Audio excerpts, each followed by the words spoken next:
একদম রেস্টুরেন্টের মতো স্বাদ আর লুক পেতে এইভাবে একবার বাড়িতে দই বড়া বানিয়ে দেখুন।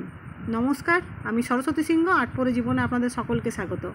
আজকের আমার রেসিপি রেস্টুরেন্টের মতো দই বড়া।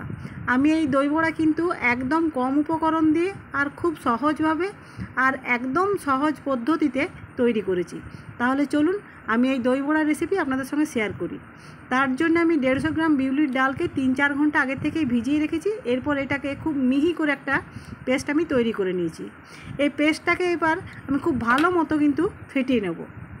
আর প্রথমে আমি যেটা করব সেটা কড়াই গরম করে ধনে, জিরে, মৌরি আর শুকনো লঙ্কা আমি এই শুকনো কড়াইয়ে ভেজে নেব। এই দেখুন, এইভাবে আমি ভেজে নিচ্ছি। ভেজে নিয়ে আমি এগুলোকে তুলে নিচ্ছি, নিয়ে গুঁড়ো করে নেব। আর এদিকে আমি বিউলির ডাল বাটাকে কিন্তু আমি খুব ভালো মতো ফেটিয়ে নিয়েছি। আবারও আপনাদেরকে ফেটিয়ে দেখাচ্ছি। ডালটা যত ভালো করে ফেটাবেন বড়াগুলো কিন্তু তত নরম হবে। এই দেখুন, এরপর কিভাবে বুঝবেন যে ডালটা ঠিকঠাক ফেটানো হয়েছে? এরপর আমি একটা জায়গায় দেখুন জল নিয়েছি, জলে এইভাবে দিয়ে দিয়েছি। দেখুন আমার ডাল বাটাটা কিন্তু ভেসে উঠেছে। আর ভেসে উঠেছে মানে ফেটানোটা ঠিকঠাকই আছে। আর অন্যদিকে আমি কড়াইয়ে তেল গরম করেছি। এরপর আমি একটা একটা করে বড়া এই তেলে দিয়ে দিচ্ছি।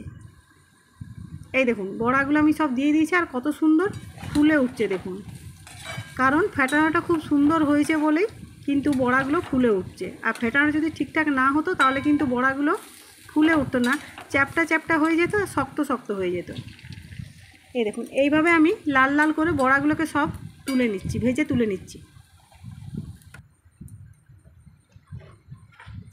বড়াগুলো আমার ভাজা হয়ে গেছে। এরপর আমি এগুলোকে তুলে রেখে দিচ্ছি। আর তুলে আমি একটা পাত্রে জল নিয়েছি।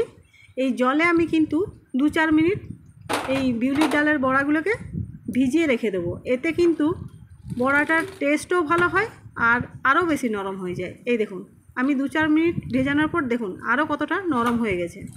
এরপর আমি এগুলোকে তুলে রেখে দিচ্ছি। আর অন্যদিকে আমি 250 গ্রাম টক দই নিয়েছি, স্বাদ মতো নুন আর স্বাদ মতো চিনি দিয়ে গুলে নিচ্ছি এই দইয়ের সঙ্গে। নুন আর চিনি যতক্ষণ না এই দইয়ের সঙ্গে মিশে যায় ততক্ষণ কিন্তু আমি এটাকে এইভাবে চামচ দিয়ে কিন্তু ফেটিয়ে যাব। আর সামান্য একটু বিট লবণও দিয়ে দিচ্ছি, এতে স্বাদটা আরও অনেকটাই বেড়ে যাবে। এই দেখুন এইভাবে ফেটানোর পর দেখবেন যে দইটা অনেকটাই কিন্তু পাতলা হয়ে গেছে। যেহেতু নুন আর চিনি দেওয়া আছে, যার জন্য নুন চিনি গলে যাওয়ার পরে দইটা কিন্তু এইভাবে অনেকটাই পাতলা হয়ে যাবে। এই দেখুন এরপর আমি বড়াগুলোকে একটা প্লেটে সাজিয়ে নিচ্ছি। এই দেখুন এইভাবে আমি সাজিয়ে নিলাম। এরপর আমি প্রথমে টমেটো সস দিয়ে ভালো করে প্রত্যেকটা বড়ার উপরেই দিয়ে ভালো করে সাজিয়ে নেব। এই দেখুন এরপর আমি দইটা দিয়ে দিচ্ছি। দইটা কিন্তু আমি অনেক বেশি পরিমাণে দেবো, যাতে করে আমার বড়াগুলো এই দইয়ের মধ্যে সব ডুবে থাকে।